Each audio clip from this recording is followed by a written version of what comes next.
You've got to get mad. You've got to say, I'm a human being. God damn it. My life has value.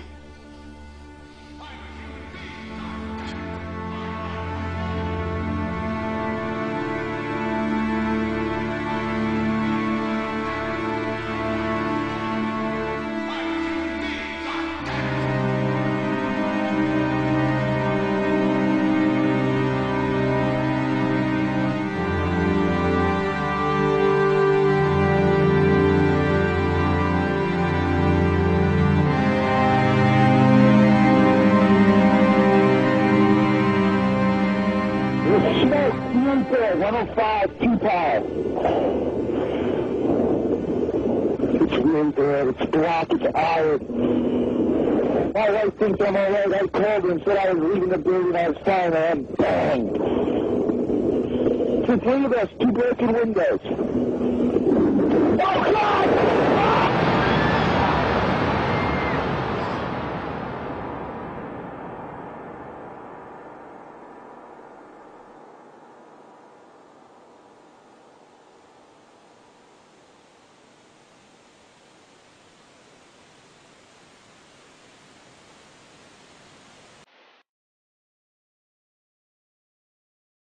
Ladies and gentlemen, the very word secrecy is repugnant in a free and open society.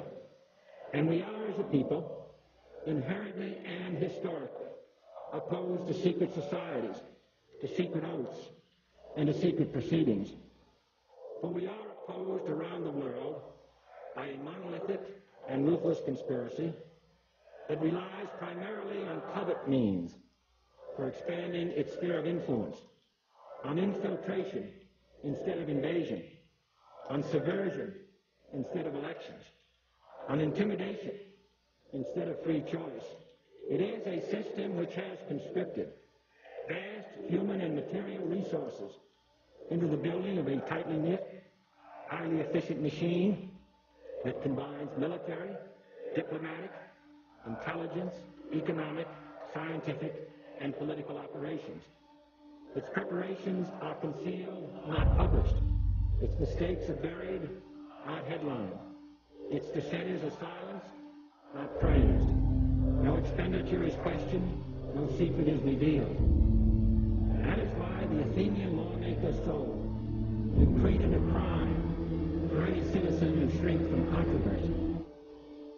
I am asking your help in the tremendous task of informing and alerting the American people, confident that with your help, man will be what he was born to be, free and independent.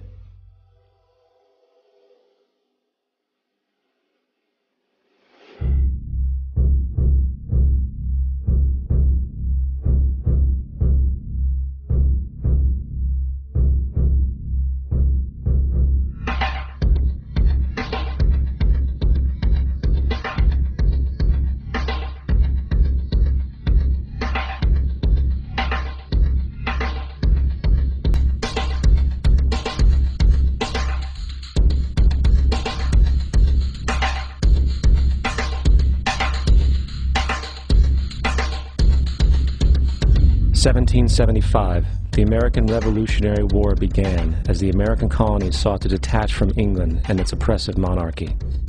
Though many reasons are cited for the revolution, one in particular sticks out as the prime cause: that King George III of England outlawed the interest-free, independent currency the colonies were producing and using for themselves, in turn forcing them to borrow money from the Central Bank of England at interest, immediately putting the colonies into debt.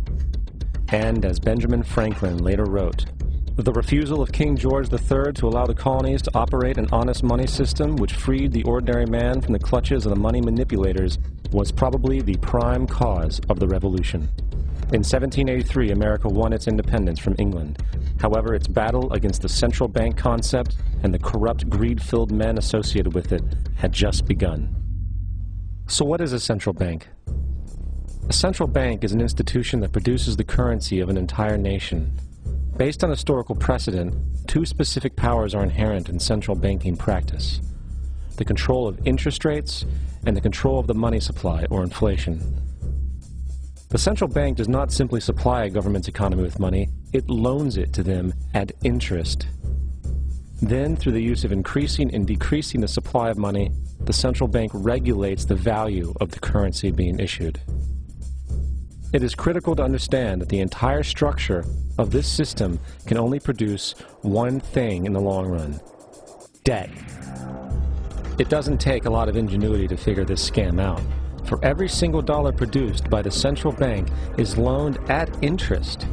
That means every single dollar produced is actually the dollar plus a certain percent of debt based on that dollar. And since the central bank has the monopoly over the production of the currency for the entire country, and they loan each dollar out with immediate debt attached to it, where does the money to pay for the debt come from? It can only come from the central bank again, which means the central bank has to perpetually increase its money supply to temporarily cover the outstanding debt created, which in turn, since that new money is loaned out at interest as well, creates even more debt. The end result of this system without fail is slavery, for it is impossible for the government and thus the public to ever come out of the self-generating debt. The founding fathers of this country were well aware of this.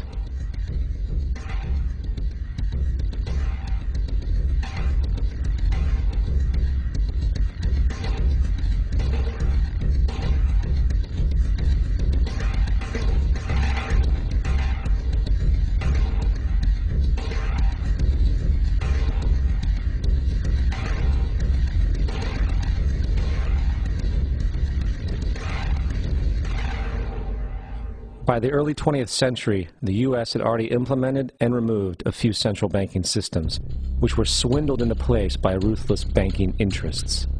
At this time, the dominant families in the banking and business world were the Rockefellers, the Morgans, the Warburgs, the Rothschilds. And in the early 1900s, they sought to push once again legislation to create another central bank. However, they knew the government and public were very weary of such an institution, so they needed to create an incident to affect public opinion. So, J.P. Morgan, publicly considered a financial luminary at the time, exploited his mass influence by publishing rumors that a prominent bank in New York was insolvent or bankrupt. Morgan knew this would cause mass hysteria, which would affect other banks as well. And it did. The public, in fear of losing their deposits, immediately began mass withdrawals. Consequently, the banks were forced to call in their loans, causing the recipients to sell their property, and thus a spiral of bankruptcies, repossessions, and turmoil emerged. Putting the pieces together a few years later, Frederick Allen of Life magazine wrote, "The Morgan interests took advantage to precipitate the panic, guiding it shrewdly as it progressed." Unaware of the fraud, the Panic of 1907 led to a congressional investigation headed by Senator Nelson Aldrich, who had intimate ties to the banking cartels and later became part of the Rockefeller family through marriage. The commission, led by Aldrich, recommended a central bank should be implemented so a panic like 1907 could never happen again. This was the spark the international bankers needed to initiate their plan. In 1910, a secret meeting was held at a J.P. Morgan estate on Jekyll Island off the coast of Georgia. It was there that the central banking bill called the Federal Reserve Act was written.